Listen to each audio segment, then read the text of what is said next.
Hey guys, in this video I'm going to be sharing my experiences and thoughts about giving airport rides. If you thought this video was helpful, don't forget to comment, like, share, and subscribe. Some general information about airport rides before we start.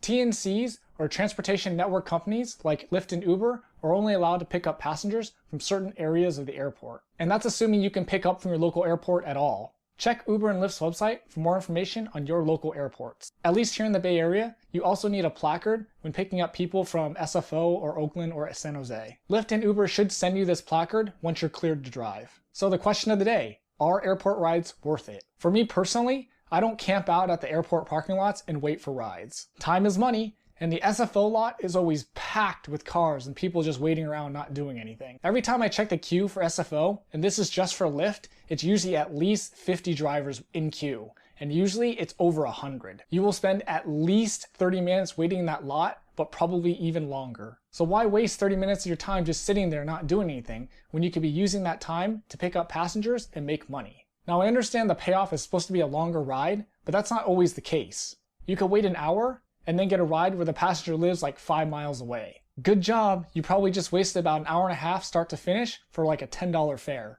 Even on the positive side, let's say you do get a long ride and you get $30 out of it, but it takes you 2 hours start to finish because it's a longer ride, so that's only $15 an hour.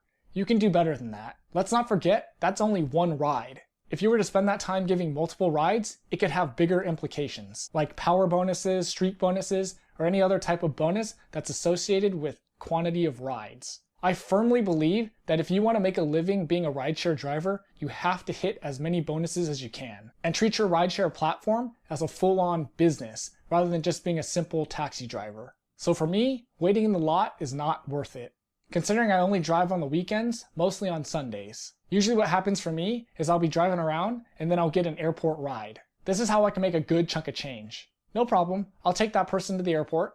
I live about 35 miles from SFO, so those are always nice rides. And since SFO is so busy, at least on Sundays, most of the time I'll get a pickup in queue as I'm dropping off the original passenger. No waiting in that huge queue, and that's double the income for me. I would think SFO is so busy on Sundays because people are coming in for business trips or arriving back home from a weekend getaway. But if you're dead set that airport rides are the way to go, what I would do is check your local airport for the incoming flight schedule. That way you can time your wait in the queue for when you know a lot of passengers are coming in and minimize your wait time in the queue. With many people coming in, this could also create a prime time situation. So that might be worth it, but don't count on it. What you could do is hang out in an area where you know you'll get an airport ride. Say hotels near a big event center, or somewhere you know where a lot of out-of-town people hang out. Maybe a college campus. You could also time hanging out in those areas when you know those types of people will be leaving. For hotels, or even the event center itself, maybe a Friday afternoon after their week of conferences are over, or maybe for the college campus, the last day before spring break. And if the timing works out with a lot of arriving flights, maybe you'll get a drop-off